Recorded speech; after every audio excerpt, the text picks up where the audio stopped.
Games lie to you constantly. But here's the twist. They do it for your own good. Developers are master illusionists, carefully bending the rules behind the scenes to make you feel more skilled, more tense, or more satisfied than you probably deserve. Today, we're exposing every sneaky trick games use on you without you ever noticing. Let's start with movement. In platformers, there's a mechanic called Coyote Time. It sounds ridiculous, but it's named after Wile E. Coyote, running off a cliff and not falling until he looks down. In games like Celeste, or basically any modern platformer, if you run off a ledge, the game gives you a tiny grace window, just a few frames, where you can still press jump and it'll count, even though you're technically walking on air. Without it, every platformer would feel miserably precise and unfair. You think you made that tight jump, but the game quietly caught you. Another movement illusion is the corner slide. In action games like God of War or The Last of Us, when you squeeze through a narrow crack or slowly shimmy sideways, you're not just exploring, you're hiding a loading screen. That wall is a glorified progress bar, streaming in the next area while your character mutters and shuffles. Next time Kratos grunts through a tight space, just know you're patiently waiting for a hard drive to catch up. Now let's talk about health. You know that red flashing screen when you're about to die? In many games, that last sliver of health is secretly bigger than it looks. The final 10% of your health bar might actually absorb double the damage it should. Games like the classic Doom and many modern shooters give you a hidden buff when you're near death. It creates those heart-pounding moments where you survive a firefight with one hit point left, feeling like a hero. The game wasn't fair, it was benevolent. Speaking of unfair fairness, ever notice how in racing games like Mario Kart, the AI seems to magically catch up no matter how perfectly you drive? That's rubber banding. The computer opponents literally speed up when they're behind and slow down when they're ahead. It keeps races tight and exciting, even though it completely sabotages pure skill. You didn't lose your lead because you made a mistake. The game decided drama mattered more than accurate lap times.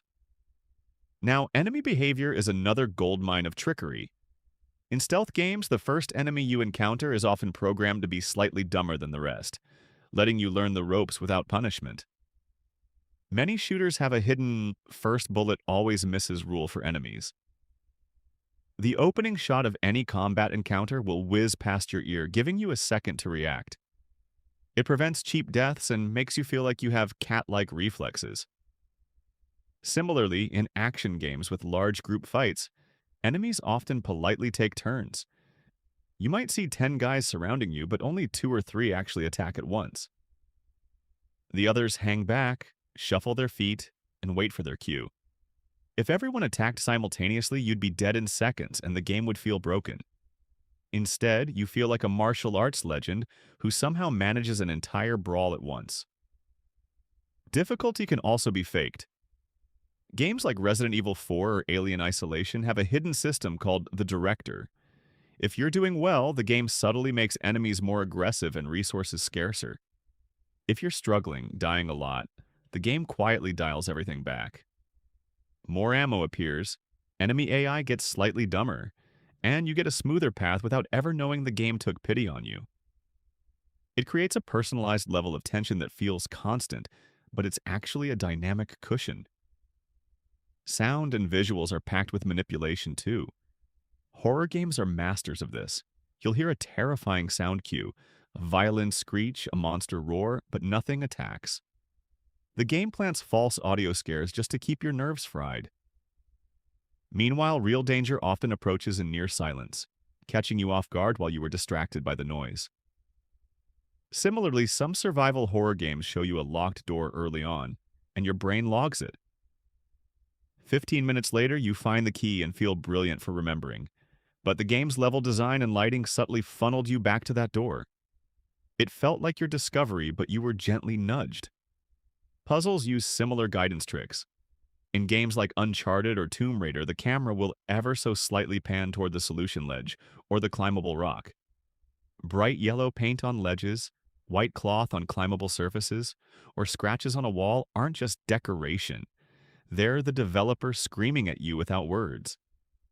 You might think you figured it out yourself, but the visual language led you by the hand. Narrative and choice are the final illusion.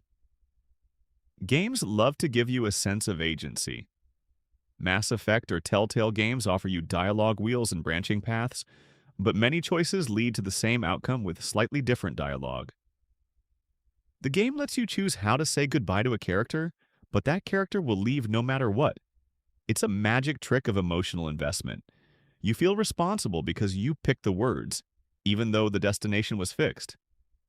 Games even fake your impact in combat. In titles like The Last of Us or BioShock, your companion characters shout helpful callouts, throw bricks, or appear to save you. But often their damage output against enemies is actually negligible. The game makes them seem vital while you're doing all the real work. This keeps the story feeling alive without breaking the difficulty. There's a final beautiful trick called juicing.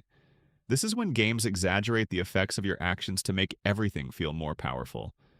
In a fighting game, a tiny pause and screen shake when a punch lands tricks your brain into feeling the impact. In a shooter, your HUD explodes with hit markers and satisfying sound effects that make every bullet feel devastating, even if the damage numbers behind the scenes are modest. Particle effects, controller vibration, camera zoom, bass drops on kills, all of it is designed to make your gameplay feel crisp and forceful. You're not just pressing a button, you're hearing and seeing a small fireworks show. So the next time you pull off an impossible clutch, find a hidden path, or survive with one health point, ask yourself, was it pure skill, or did the game quietly hand you the win? The answer is often both, and that's exactly why games feel so good to play. Those are the cleverest ways games trick you without you noticing. Which one surprised you the most? Let me know in the comments. If you want more game design secrets broken down, subscribe and tell me what to explain next. Thanks for watching, and remember, the game is always on your side, even when it's lying to you.